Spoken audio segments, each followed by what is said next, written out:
Hello and welcome to this preemptive webinar.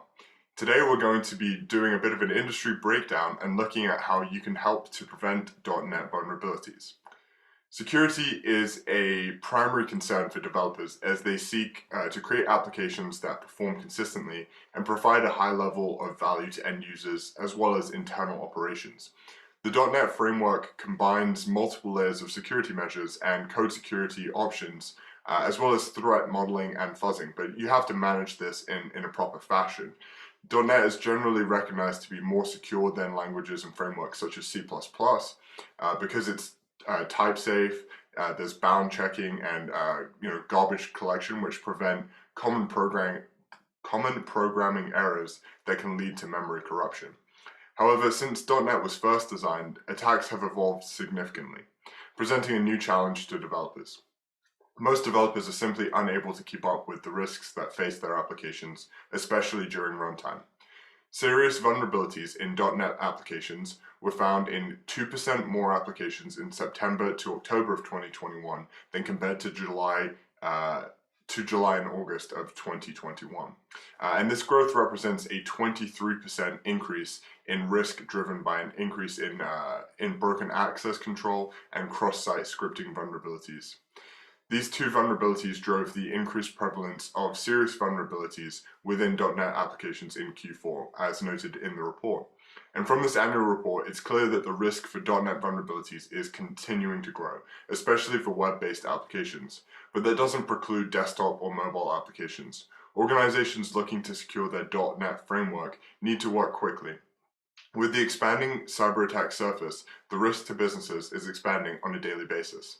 During today's event, we're going to get stuck into the challenges and risks development teams face when deploying their .NET applications, providing an anatomy of the critical vulnerabilities and diving into remediation and mitigation steps that your teams can implement in order to reduce overall risk to deployed .NET applications. So without further ado, here's the agenda for today's event. We're going to start by looking at the common vulnerabilities in .NET applications. We're going to move on to looking at the impact of these vulnerabilities. Then we're going to talk about how you can mitigate these vulnerabilities and show you exactly how you can do that using preemptive tools. And then we'll finish by having a summary and responding to any questions we get during the event. So to start off, common vulnerabilities in .NET applications. The first is a security misconfiguration. Many people know about this attack and it's generally considered to be quite common, but in the vector, the attacker intercepts form data submitted by the end user and changes its values, sending modified data to the server. When the validations display errors due to this value change, a large portion of the information that is on the server is subsequently revealed. This flaw is actually listed as number 5 on the top 10 most critical web application security flaws. And this term represents a situation in which any part of the application stack has not been hardened against possible security vulnerabilities. The challenge is representative of proper error handling and a lack of consistency with updating OS libraries, frameworks, and databases. This vulnerability can be exposed from unexpected places, and error messages may contain clues for attackers if they are improperly handled. Debugging information like these error messages can become weapons in an attacker's hands. And failure to lock down access to data stored in Internet of Things storage devices has become a tremendous risk for organizations. A really strong example of this is in 2017 when Accenture left 137 gigabytes of data, including 40,000 plaintext passwords, hash passwords, and access keys for the mStratus Cloud Infrastructure Management Platform, as well as email data and the firm's Asgard database. Obviously, that was a tremendous mistake and cost them significant reputation damage as well as financial exposure. And the reality is that security misconfiguration is a very pernicious risk. It can stem from very simple oversights, but can leave an application wide open to attackers. In many cases, misconfiguration can leave data exposed without any need to perform a malicious act. And exposure of this personal data is by far the most common issue in regards to security misconfiguration. And there's no way of knowing who may have accessed the data or how it's being used. And simple data leakage, such as being able to find out the structure or framework of an application, and then giving them the comprehensive ability to run security exploits, just exposes your applications and all of the data within it. In fact, last year, Gartner suggested that automated and self-testing application hardening would be the way forward, estimating that 25% of web and cloud applications will be self-protected by the end of 2022. And this is really responding to the dramatic growth in the need for this. And the primary reason for that is because of sensitive data exposure. So this would be the second item in terms of significant .NET vulnerabilities, but obviously we can also see that there's a clear linkage to the first issue here.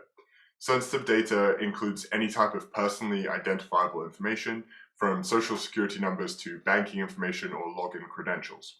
When hackers access this data during a breach, it puts users at risk of losing their sensitive data and potentially facing the downstream impact of identity theft or data leakage. Nobody wants either of those things. They're very hard to recover from. Attackers often target applications with vulnerabilities that leave sensitive data unprotected, since they can empower tremendous value for hackers when it comes to reselling this data and leveraging the data set for further crimes or creating additional opportunities to make money. As such, data exposure has become a term that's recognized across the world. Billions of people are at risk of sensitive data exposure, which should ensure that security is at the top of the list for development and deployment priorities. Developers, however, can't keep up with the demands of this push, and they're often leaving security as a lower priority item on the list, which has the end result of vulnerabilities actually appearing in deployed applications. And oftentimes these risks or exposures just go completely unnoticed for long periods of time. Two of the biggest breaches impacted over 3.5 billion people. And these took the form of the Yahoo data breach and the Equifax breach, both in 2017. These two breaches released emails and personal information, as well as financial data and social security numbers. With access to all of this data, hackers can readily steal identities and make money selling your data on the internet. The issue is really just a lack of embracing security as a key component within the development approach. Data is a risk of exposure, and it's essential for teams to enhance mitigation strategies and embrace security as a key facet of development. And data often comes in multiple formats: at rest, in transition, or visible in the background of an application. And so for security teams, it's essential to not only implement one security solution, but build layers into the security approach that protects data at every point within the application. When the app is in use, runtime checks can be used to protect the data and ensure expected operations, while obfuscation can be used to secure applications at rest and preclude the code from being visible to anyone that might want to reverse engineer it. Moving on, Crosssite scripting. Crosssite scripting is a security vulnerability that enables attackers to place client-side scripts into parts of the application.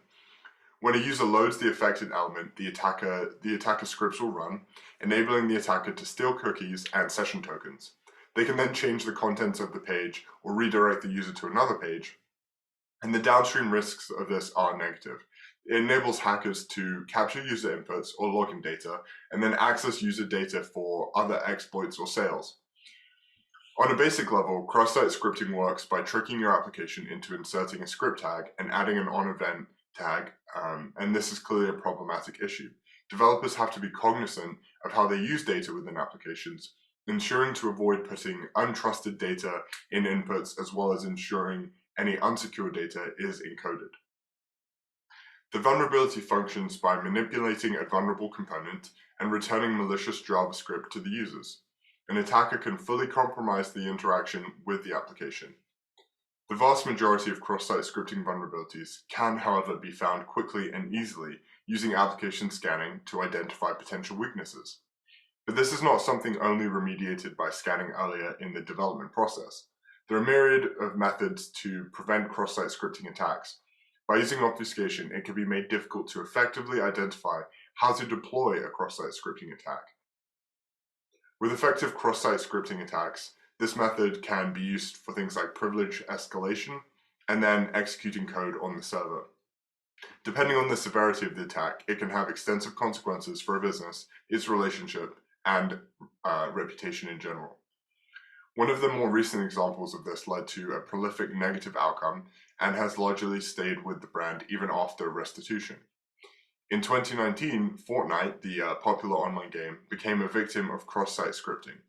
As a result of an unsecured retired web page, hackers were able to gain access to 200 million users' data, allowing hackers to steal the virtual currency of the game and record players' conversations. This was at the same time as Fortnite was being nominated as Game of the Year and had reached a benchmark of over 250 million active users.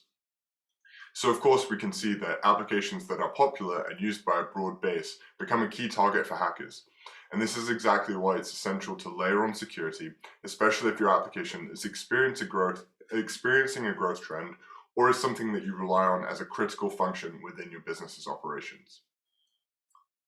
And moving on from that, we can see that IP loss is one of the key risks that we should all really care about. Nobody wants to lose their sweat equity, especially as they develop applications that are unique or have individual benefits over that any competitor can create.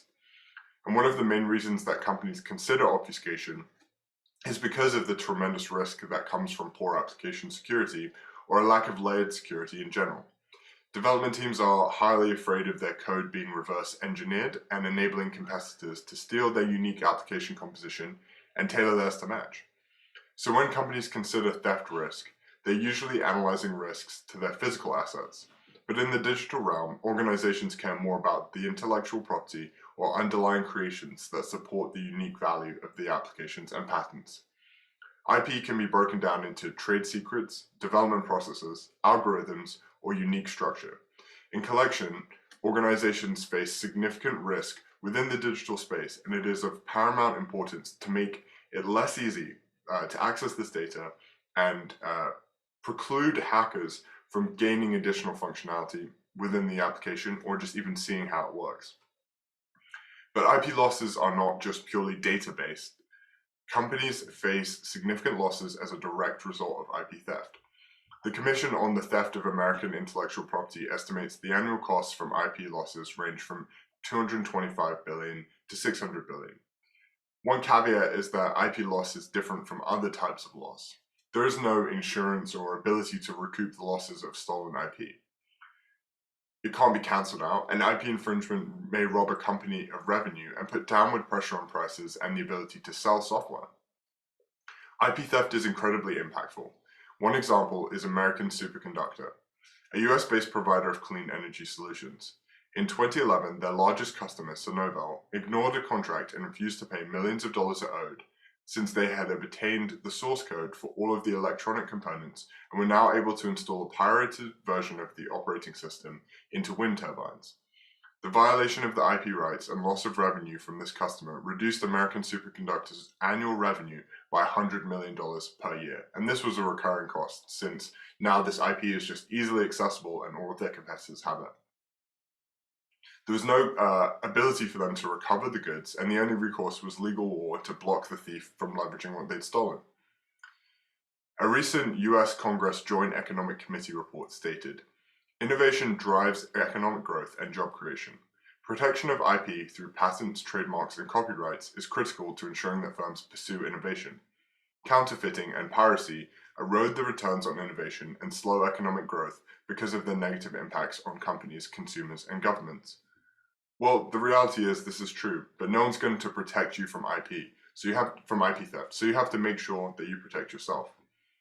And it's such an expansive risk that the IP Commission estimates that counterfeit goods, pirated software, and trade secret theft cost approximately 3% of the US's annual GDP.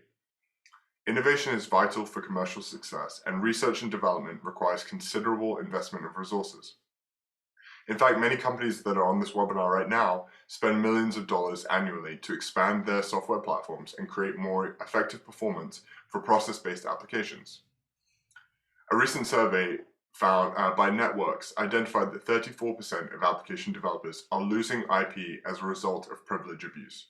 By exploiting application resources and gaining access to sensitive files, hackers can commit economic espionage and steal trade secrets. Organizations have to better protect against intellectual property theft and enhance the detection of security events, while also implementing pre- and post-deployment safeguards that will mitigate the potential risk after deployment. Obfuscation, runtime checks, and runtime protections are all methods organizations can use to mitigate the risk of privilege abuse and IP theft attempts. SQL injection. SQL injection is one of the most common and dangerous security threats that you can face, and no programming language, stack, or framework is immune to them. For .NET, it's essential to identify how to prevent these risks.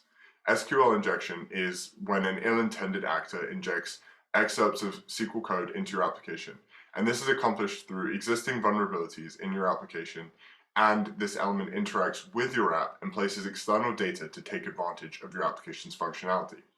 One of the easiest ways to remediate SQL injection risk is by using the principle of least privilege, wherein the application is designed to only give APIs and external resources the lowest privilege necessary to enable the requisite functionality. SQL injections are not inevitable, but they are still a significant risk. They're often considered an archaic attack, but regularly rank highly in the top 10 of the OWASP Security Threat Report. One recent example of this risk is the Ghost Shell attack. Hackers from an APT group team, Ghost Shell, targeted 53 universities using SQL injection, stealing and publishing 36,000 personal records of students, faculty, and staff, costing these universities financially and damaging their reputations. But it's not the only example. SQL injection continues to be widespread. In 2018, a team from Cisco discovered a SQL injection vulnerability which allowed attackers to gain shell access to systems on which a license manager was deployed. Luckily for the company, they were able to patch the vulnerability and prevent a full-scale attack, but this was only discovered due to existing security processes and diligent, consistent testing of the application. All of the recent breaches and risks share some common traits. Most of these applications did not have strong enough runtime protection to prevent their code from being visible, allowing bad actors to gain full visibility of how the application functioned and literally injecting into the usage process to complete their tasks. Broken authentication is also a key consideration here. It's an umbrella term for multiple vulnerabilities that attackers exploit to impersonate legitimate users within an application. Broadly, this refers to two weaknesses: session management and credential management. Both present an easy access point for hackers to masquerade as a user and hijack a session for malicious purposes. In recent years, broken access authentication has accounted for some of the worst data breaches, and security experts often sound the alarm about the under-recognized threat. OWASP included broken authentication in its top 10 list of the biggest risks since 2017, with it climbing to the number 2 spot in 2020. But broken authentication is not a terminal risk. It can be resolved by putting safeguards in place and making applications less appealing for attackers. By controlling session length and rotating session IDs, organizations can make it more difficult for attackers to leverage and easily access applications. And avoiding storing passwords in clear text and creating a hashed output enables systems to function as expected without producing an accessible end product that can be easily accessed by hackers. Organizations can also employ anomaly detection. A sophisticated IAM system can monitor logins and session IDs to determine whether a user is legitimate or malicious. Other behavior is also essential to be flagged, so applications can be taken offline or monitored during runtime to prevent unauthorized usage. So we've now highlighted the broad swathe of vulnerability risk for organizations. Now let's move on to examine the downstream impacts of this sort of vulnerability and the likely attacks that will follow.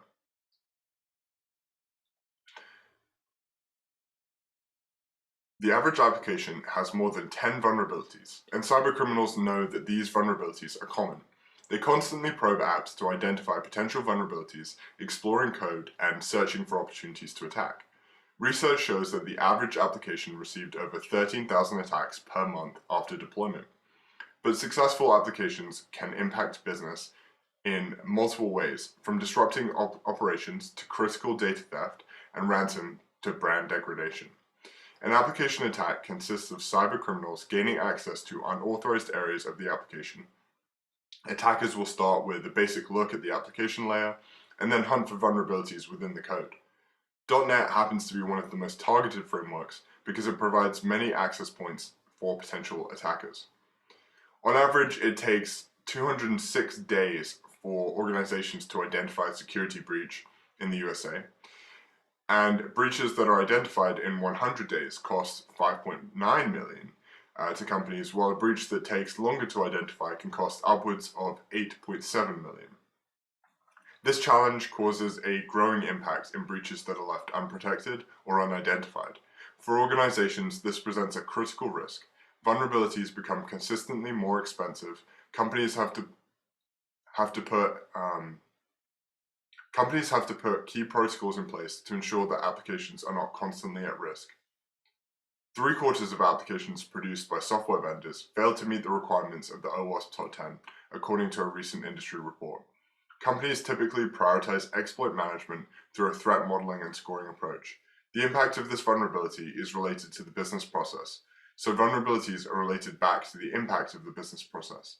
At this point, we need to use information about how the software acts and what the system does through this process.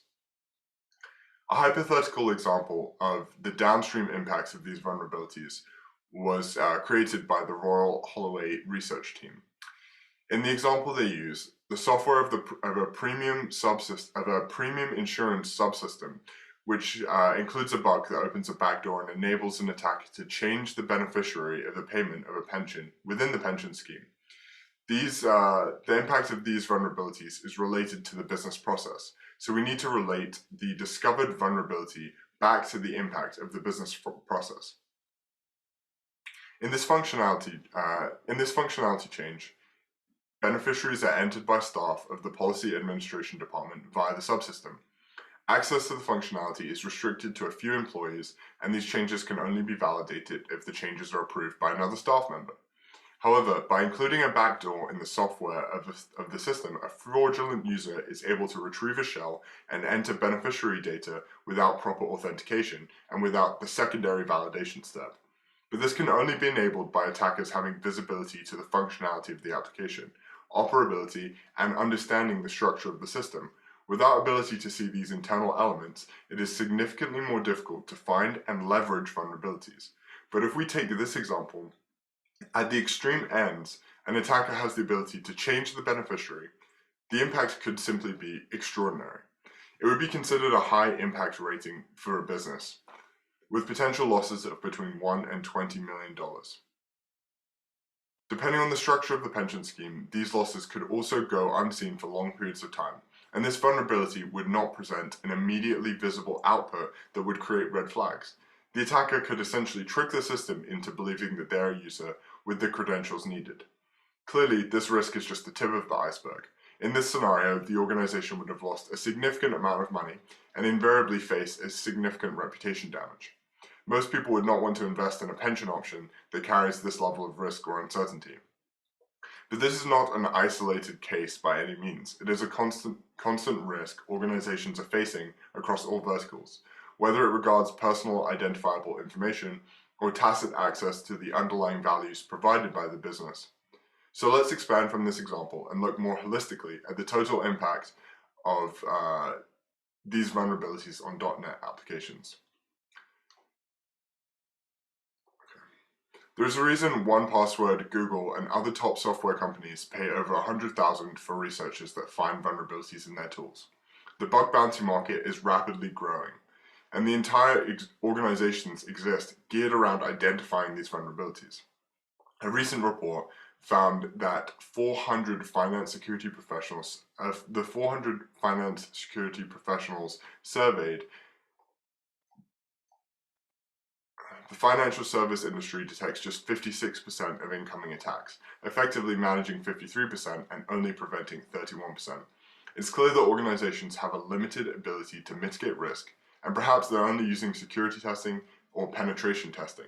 But regardless, the intention of adding security is not enough to effectively secure and prevent risks, especially within the well-established and commonly leveraged .NET framework. For finance organizations, the risk is multi-layered. Accenture reports that financial services companies incur an annualized cost of $18.5 million, which is 40% higher than the average for all industries. But layer on the reputation damage.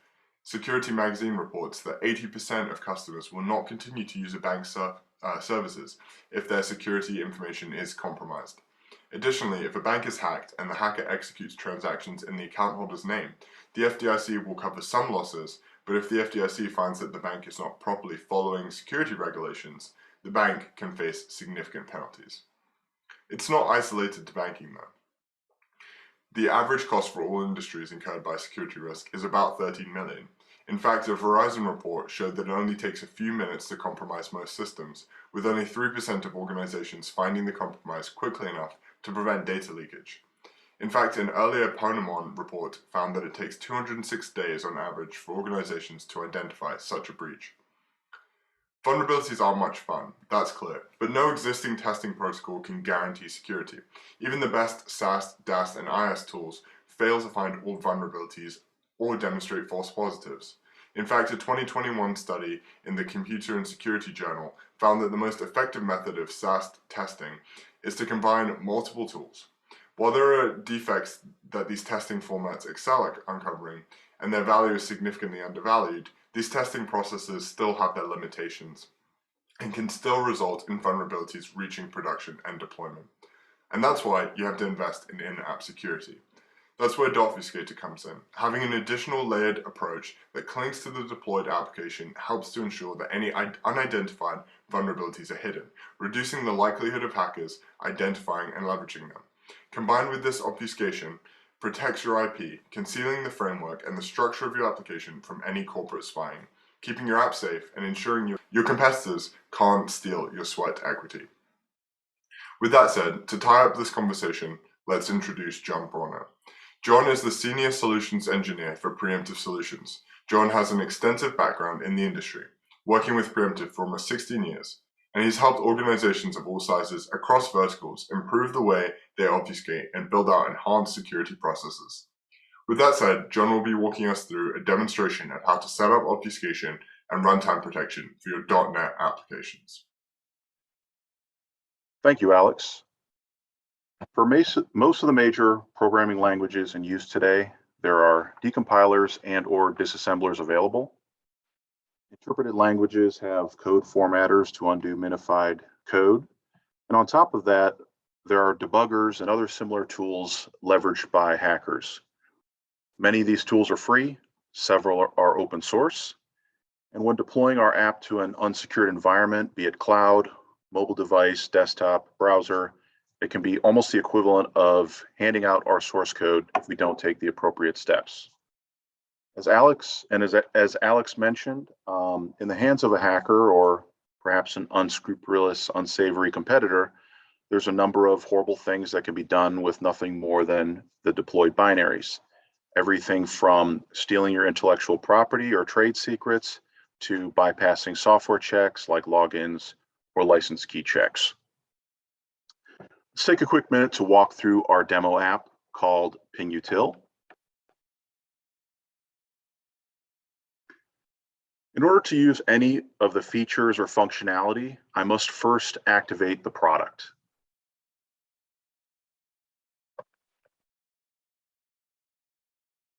Not so fast. We need to have a valid license key.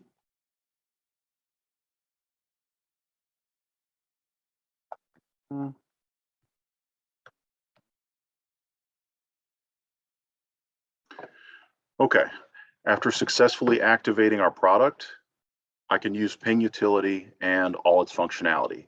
So I could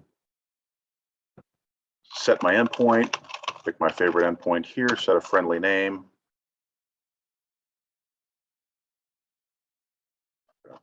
PreEmptive websites. I could configure some of the different ping settings that I'd be using. I could configure a logging method if I preferred to have logging set up. And then I'm basically sending a ping-t to this endpoint. After sending the ping-t, I can chart and graph my responses. I could add additional hosts or customize further. I could save responses to disk. I could load custom settings. Just a number of things we could do around supporting the ping functionality and different variations. So that's our demo app. And now let's put on our hacker hat. So let me delete this license reg file so that I can simulate having a not yet activated copy of PingUtil. And with no source code, no PDB files, nothing up my sleeves, I'm going to launch the PingUtil, and I'm going to attach the Visual Studio debugger to this process. So debug, attach to process, and let me find the PingUtil process and attach.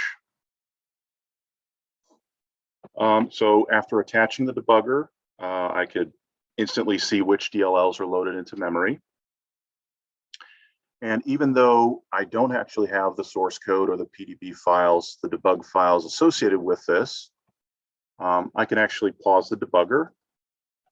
And from here, directly from Visual Studio, I can decompile the symbol files. So I could, just from the distributables, I could generate the PDB files. And I can also extract the source code. Okay. And based on just naming convention, I'm going to just assume that the form activate is where I'll be activating the product. And I could instantly see the submit button where we would enter the license key and submit. And you know, I could set breakpoints here if I wanted to, and I could continue debugging further. But whatever it actually does, I can tell, again, just by convention, that we really just need the activate license key method here to return true in order to foil product activation. So form activation, that activation form starts up. I have a not yet activated product. All I really need to do is I need this activate license key to return true, and then it appears that simulates a successful activation. So just by attaching our debugger, we've seen the loaded assemblies, we've decompiled source code, decompiled PDBs. We've exposed a number of vulnerabilities just from the distributed binary files. So now I'm going to push it even further. And in order to do that, I've downloaded a free decompiler tool called ILSpy. And in the .NET space, there's probably 6 to 8 free decompiler tools that we keep our eyes on. ILSpy is probably the most the most visible, the most popular one that we've seen. It's free and open source. Okay, and so what I'll do is I'll take the assembly files for the PingUtil, and I'll load it in my decompiler tool.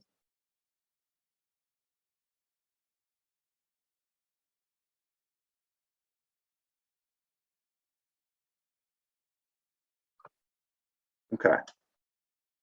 And starting with the executable form activate, which is what, by loading in the debugger, we discovered that the activate form is where we initiate our licensing for this product. And then our submit button click. And again, here's the code where we're tracing through, and we can see, you know, all we really need is for activate license key to return true. So I'll browse through to this function, and it looks like the activate license key is calling out to some sort of endpoint, an activate endpoint, but we really just need it to return true in all instances in order to bypass the license activation. What I'm going to do here is I'm going to, using a plugin, again, a free plugin to ILSpy called ReflexIL, I'm going to take the instructions for this method, and return true.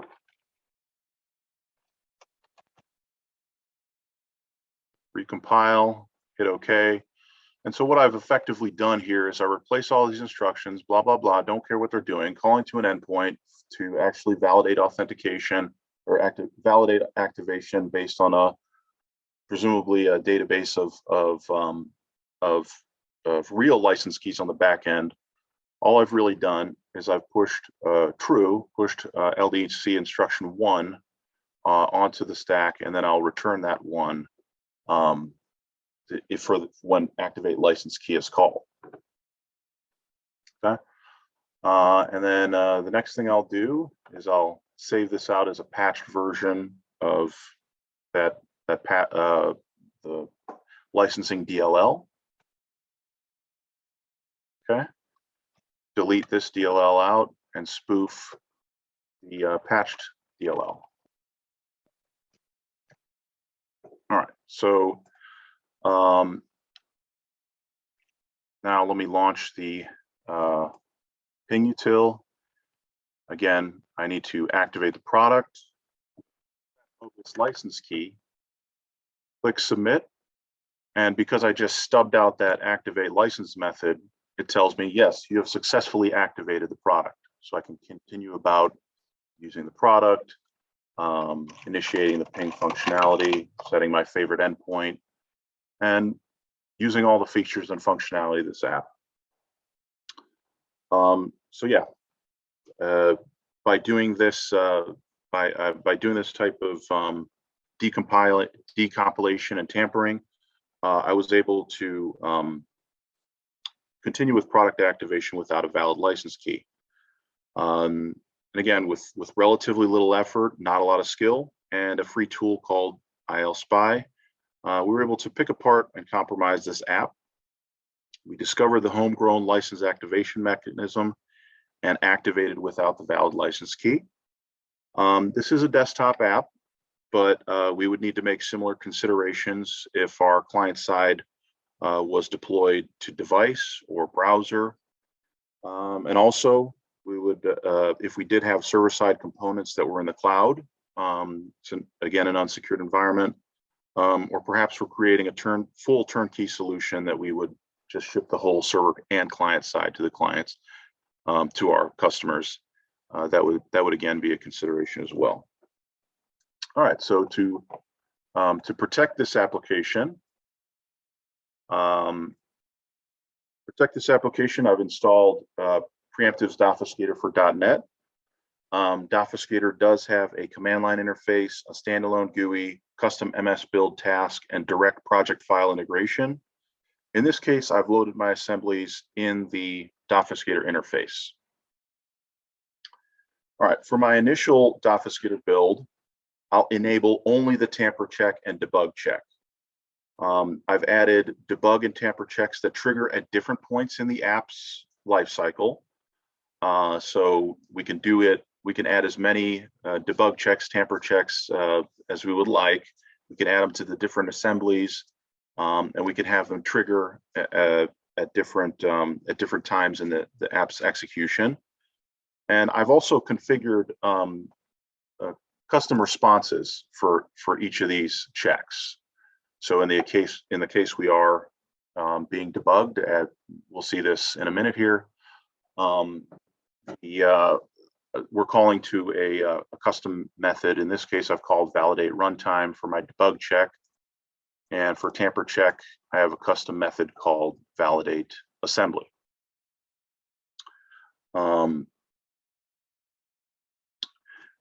Checks can be wrapped with any custom response code. So let's say we're being tampered, we could do a call home, we could do custom logging, we could disable UI controls, we could brick the app, erase the hard drive. It's up to you. So these are my checks. Also, for my initial build, I'll enable the linking setting, and I'll merge our PingUtil licensing DLL into the main PingUtil executable with the linking transform. Again, conventions and naming practices, they're our friends as developers. but as we've seen with the form activate form, these very conventions make it easy for hackers to follow our logic. So what I'm going to do here as an initial build is I'll merge this licensing DLL directly into PingUtil.exe. So when we hand out our distributable, they won't see hanging out there a DLL called PingUtil licensing, which would be something just so obvious that they could directly look at to try and exploit. All right, so I got my checks enabled, and I have my linking enabled to merge this process, and I'll do a Dofuscator build. Dofuscator does build on premise. It builds locally, builds as part of your build process. So we do log everything that we're doing. I see that I'm processing my checks here, so those are successfully added. And I see my build finished successfully. All right, so let's take a look at the Dofuscated output. All right, so now let me launch this assembly that I've added the debug check and tamper check. And let me attach my debugger. Go ahead and close this solution out. Okay, so let me attach the process. Okay, so I've attached my debugger. And now if I try to take those same steps to try and compromise the activation process, my debug check has told me that this app is being run in a debugger and will now exit. And it just shuts down. Again, these type of debug check blocks can be customized in any way. Easiest way, I just shut it down. All right, so that didn't work. If I was trying to debug the app, I can no longer debug it. And now let's see if I can tamper it. So again, with the initial build, all I did was merge those assemblies and added the checks. So we don't see the PingUtil licensing DLL. That would just be so obvious in the file system. I've merged that, but nevertheless, if I were to try to take the license activate license key method, I'm going to replace the code for this. I'm going to try and stub it out and just return true in all cases. I'll recompile this, hit OK, and then going to save out a new version that I've modified. All right, so now if I hit the point where I try and hit a fake license key, try and hit submit. On submit, I'm checking if I'm tampered. This app has been compromised and will now exit. And we can go no further. Again, these responses can be customized in any way. Let's say we don't want to shut down the app. We want to do a call home. We can do that. If we don't gray out certain features or some combination of the two, all that could be done with custom responses. All right. So now that we've verified our debug and tamper checks, let's go ahead and layer in more protections. So for this next build, I'm going to add string encryption, rename, and control flow. Certain obfuscation transforms like rename, control flow, and string encryption, they're pretty much universal.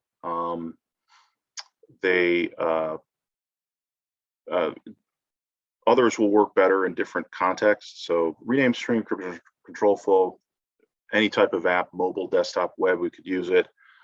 But other transforms will work better in different contexts. For example, if we're distributing parts of our app separately as an API or an SDK, we might want to use removal to strip out unused portions of code from the distributable.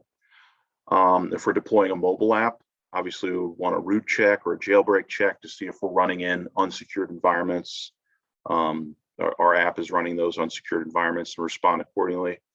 And for browser-based client-side apps, we have other checks like domain locking and DevTool blocking that are designed specifically to protect the app that's running in the browser. All right, so our second build has been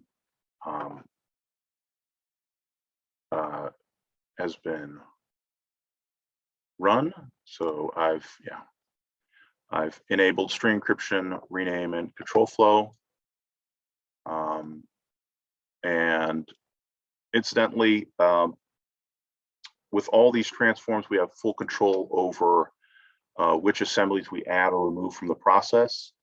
So, if I wanted to, exclude or include full assemblies and rename, I do have that control. I can drill down into the namespace, class, method, field, property, delegate. I can create rules to make my life a little easier. So instead of checking checkboxes, write rules and pattern rules to do the similar thing. And so we have full control and flexibility. I could add obfuscation attributes if I wanted to make my configurations directly in source. I could run everything fully on the command line if I don't want to involve the user interface at all. So full control over these settings.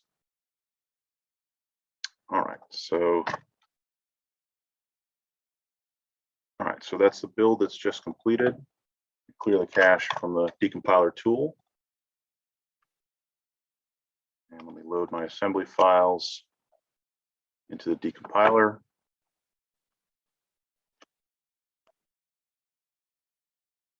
All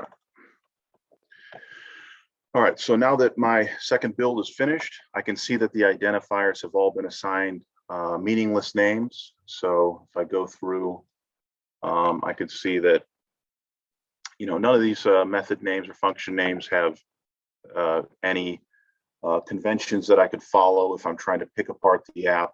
If I'm looking at the logic within the method bodies, I can't really follow it. I don't really know what the methods are doing anymore. Whereas before, I could very easily pick out, API calls, endpoint calls, and that sort of thing. The obfuscation, full obfuscation, has effectively hidden all those, all that functionality. And there you have it. So we've effectively shielded this app against reverse engineering, tampering, and debugging. Equally as important, our app does need to run properly if as the unobfuscated code. So let's say I'm just trying to run this app and I'm not trying to tamper with it in any way. I can still start the app. I can still activate. I can still plug in my correct serial number, and my activation will be successful, and I can use all the features and functionality of the app like normal. So I've shielded this app against reverse engineering and tampering, and I can still use it, as a legitimate user of this product. We've embedded the protections directly into our application, so we don't need to ship any additional hardware, software, libraries, etc. And from here, I could take this configuration I've set up and plug it directly into my build automation platform, whether I'm using Jenkins, Azure DevOps, GitLab, or Bitbucket. The Obfuscator also runs cross-platforms, so we can run our builds on Ubuntu Linux or Mac if we're doing something with Xamarin, obviously Windows build agents. And by plugging into our CI/CD, we can deploy how we normally deploy. So package up the secured binaries and as a MSI installer, Wix installer, deploy directly to App Store if we're doing mobile, deploy via ClickOnce. However we're doing it, we can plug right into the CI/CD process seamlessly. So that about does it. Back to you, Alex. Again, thanks for that, John. That was a really thorough demo, and gave us some good insight into how you can use Obfuscator to secure your .NET applications. So in summation, we've covered the common risks of .NET applications from security misconfiguration to SQL injection. We looked at the impacts of vulnerabilities, considered the financial risk, the vulnerability frequency, as well as the reputational damage. And we also showed you how you can layer security into your .NET applications to mitigate potential risks using PreEmptive Obfuscator. And so why you should use PreEmptive Obfuscator to secure your .NET applications? Well, firstly, it attains the highest level of professional standard. We're not like any of those open source obfuscation tools. We have a professional approach using a proprietary technology to secure your applications and keep your code hidden. We also have unlimited premium support. Unlike other competitors, we provide around-the-clock support to ensure that your application can work perfectly and be secure in a deployed format. We're also approved by Microsoft. Obfuscator has shipped in the box with Microsoft Visual Studio for years, and it continues to be the tool of choice for anyone trying to secure their .NET frameworks. And so with that said, we'll wrap up now and take any questions that you might have. The first question, does Obfuscator support .NET Core? Yes, yeah, we've supported .NET Core since its inception back in 2016 with .NET Core 1.0, and we're through the current .NET Core, which is merged with the classic .NET framework, so yes. Thanks. Next question, does Obfuscator build locally, or will the source code be sent to a third-party server for processing? That's a great question. So yeah, a lot of our competitors work, or a lot of tools in this space work by shipping your source code off to a third-party server to apply encryption and ship them back. All of our tools work fully on-prem, where as a post-build process, your assemblies will be hardened, and it plugs right into your existing CI/CD, or as we saw in the demo earlier, we could run it manually if that's our preferred way. So so yeah, everything does run fully on-prem as far as securing the code. Okay. And we received one in the chat from Babu. How does this tool can be used with ASP.NET Core? That's a great question. So yeah, let's say we have server-side ASP.NET Core. We apply all of our transforms on the code behind compiled C# code. So in that case, we would plug right into the CS project. We'd integrate right into that. And then for our front end, let's say we had some Angular or something like that, we could apply our JavaScript hardening on the front end portions. So yes, we do.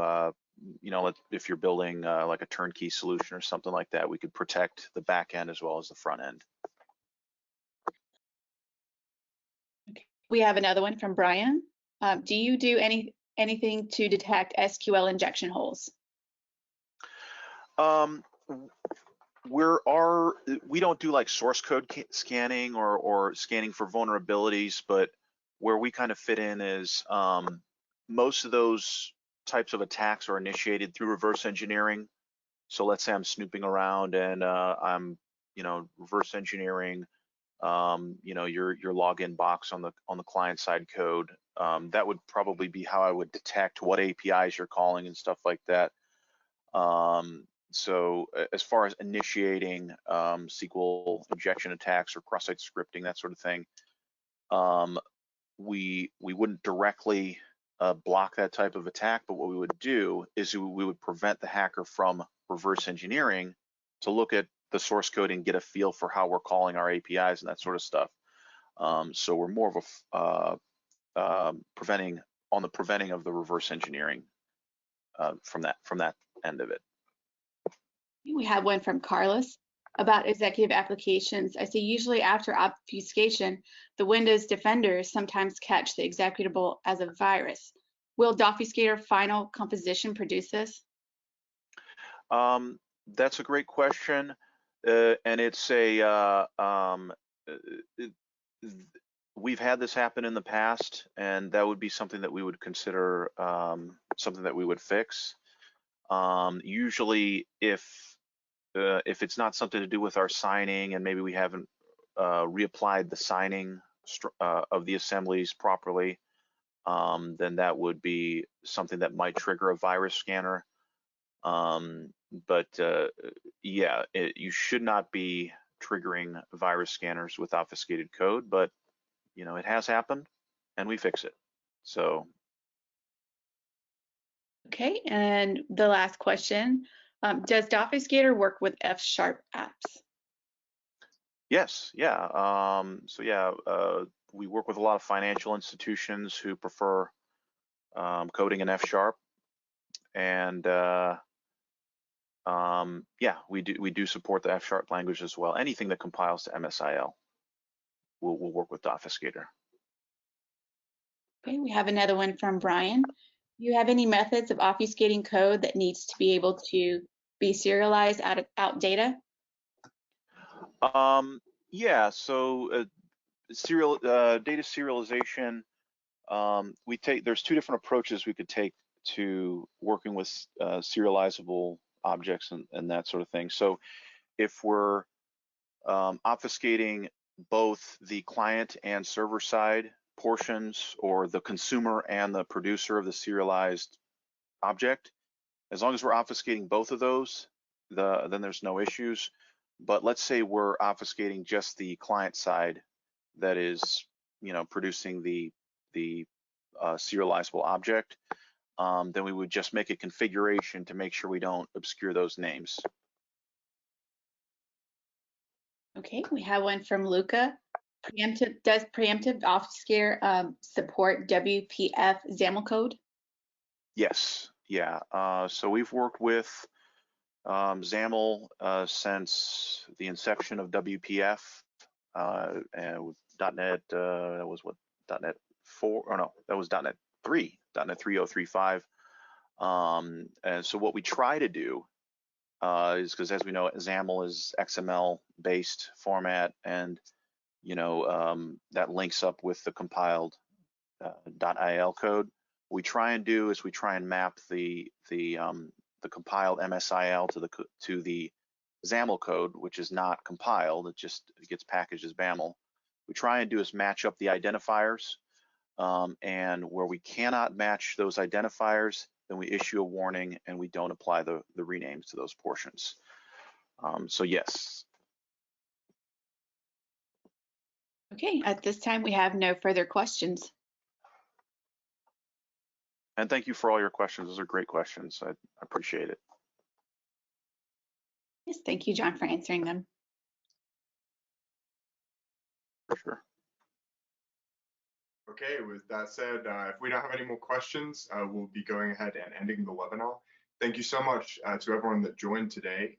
We'll be sending out a copy of the recording following this webinar, and you'll also be able to access it via our website at preemptive.com. If you'd like to get in touch, potentially get a quote to see how you could obfuscate your code, reach out to the email on the screen, sales@preemptive.com. But like I said, we'll also be reaching out to you, so feel free to wait for us to get in touch. But thanks again for joining, and we hope to connect with you again soon.